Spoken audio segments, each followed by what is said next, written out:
Yeah, well, I can take Senator Rana. She's indicated as well. No, I don't mind. No, yeah. I just think it's important to take the opportunity to first of all congratulate yourself on doing a great job. It wasn't an easy job, but you did a great job as a chair, so well done. I also think that it's very important for us to thank the experts that we met and the people who presented. And in fact, I think the strength and the integrity of their witness was something that probably took all of us by surprise. I think most of us came in here thinking we probably knew it all, we'd heard it all before, but actually we learned a huge amount more than we thought that we had heard or known or had understood, because of how, I think, probably expert and refreshing and honest and decent the witnesses were, and that all of their testimonies are to be commended, despite the fact that they did meet with a certain amount of hostility. And I just want to add a few points from my perspective. First thing is to shut up this phone. I'm sorry about that. Yeah. I've said it every week, but I didn't actually say it this week, so maybe. But we will turn off our phones, obviously, especially when your mic is on. Yeah, from my own perspective, that one of the things that struck me was that although I've been a rights activist for women's liberation and women's equality practically all my adult life, I did find it quite distressing at times when we thought about what we have in terms of equality and access to equality in this country, in this state, that we really do need to play catch-up, that the time has come for us to recognise that the fundamental rights that women have over their fertility means that they have to have that to have rights to everything else. If one cannot control one's own bodily functions, and for women that includes reproduction and the right to reproduce or not to reproduce, if one doesn't have access and control over that autonomy, then you really are being denied your basic fundamental human rights. And in that, I think at the outset, women need, first of all, women and men actually need, first of all, to have the appropriate education from an early age in terms of sex education.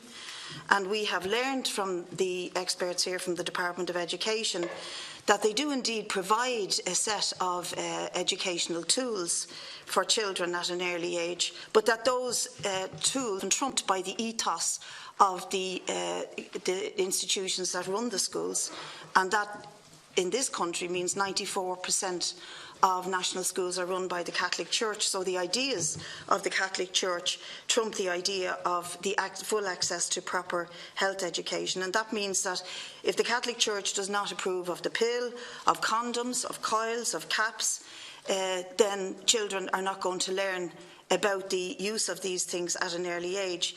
And if sex itself is not seen as something to be celebrated, enjoyed, and to be absolutely part of human beings' lives, then and is not acceptable to the Church for to produce the next generation, then it is going to be very challenging for people to receive a proper sex education in this country.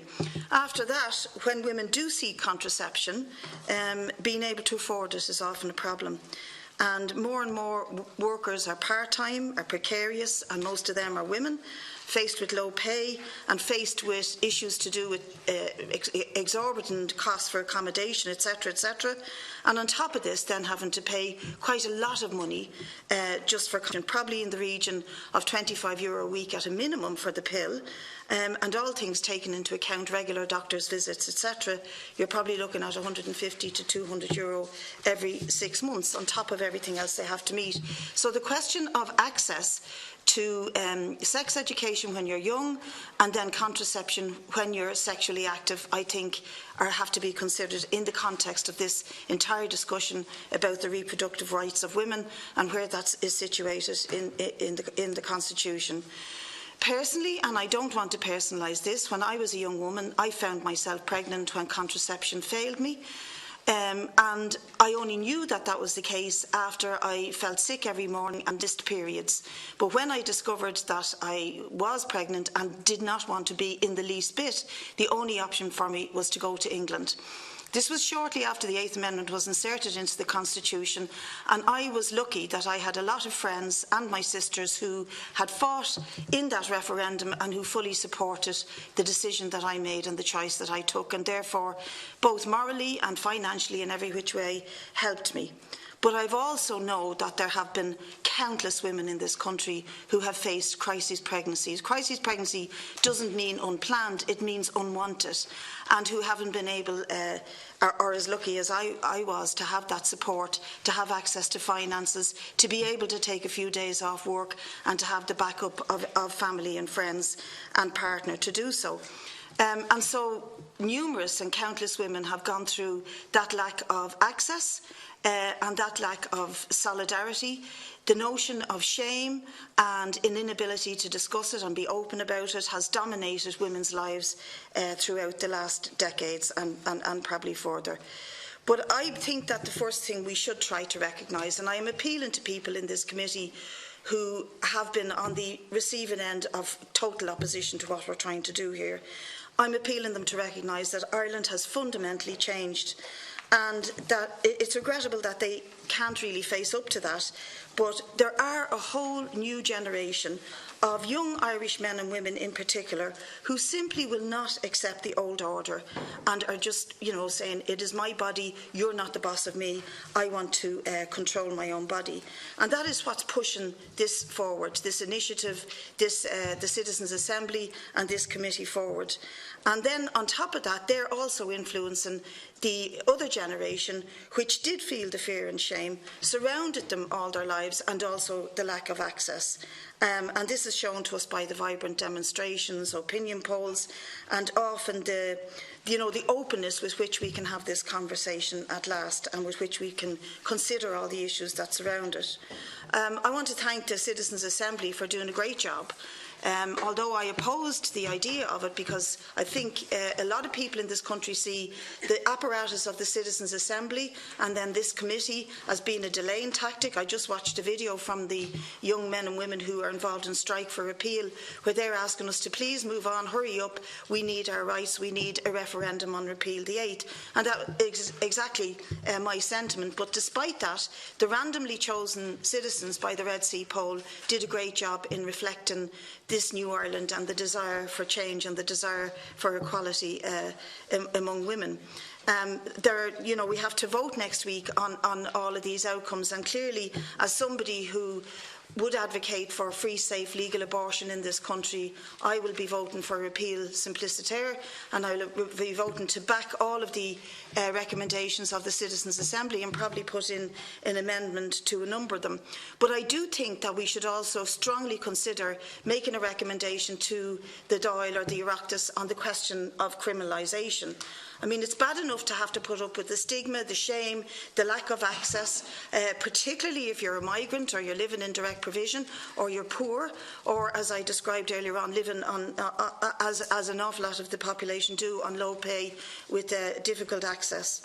It's bad enough having to put up with that, but then to be criminalised for the idea that you might go online and try access an abortion pill, or that you might feel that when you come back having had a termination in Britain or Holland or somewhere, that you have to hide it and feel ashamed of it. I think that is a shocking thing. And if for no other reason, the fact that I have spoken out as a TD and a public rep has helped a lot of young women and other people in this country to be able to sort of feel, I don't have to feel ashamed or stigmatised or quiet about this anymore. And indeed, a lot of the staff in the Oireachteas have approached me and thanked me for it, because that has also meant that we can discard that.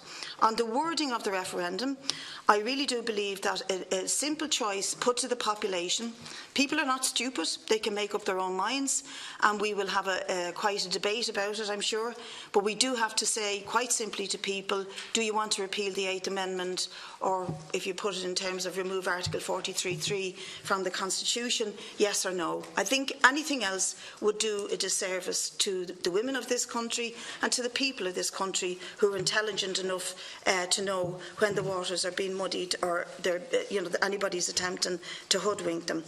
I believe Irish women have waited long enough, and this issue has been kicked down the road. I don't want to see, the alphabet soup of X, Y, ABC, PP, or Savita Halapanabar ever happen again. And I'm absolutely certain I speak for the majority of people in this country when I say that. I'm absolutely certain of that. I can't be absolutely certain that we will achieve a repeal of the 8th Amendment, but I think we could make a good start here in this committee by making that honest recommendation to the population and by looking very seriously next week at how we vote on the outstanding recommendation the outstanding recommendations of the Citizens' Assembly. I'd just finally say to everybody out there, and particularly to everybody on this committee, please let's catch up with the people of this country, particularly the young who have voted for equality in marriage, who want to have full bodily autonomy and who want to take a path for freedom and equality from Manana here, and that is absolutely long overdue. And I hope we get a very good result next week when we make our report to the Oireachteas, when we vote and then make our report to the Oireachteas. And finally, we need an early referendum. It has to be in May, because it has been young people who've been driving the demand for access to abortion, and they will be around in May. They won't necessarily be around in June and July. They're already signing up now to be registered to be able to vote, and we have to give them that access. Thank you, Deputy. Senator Ruan. Thank you, Chair.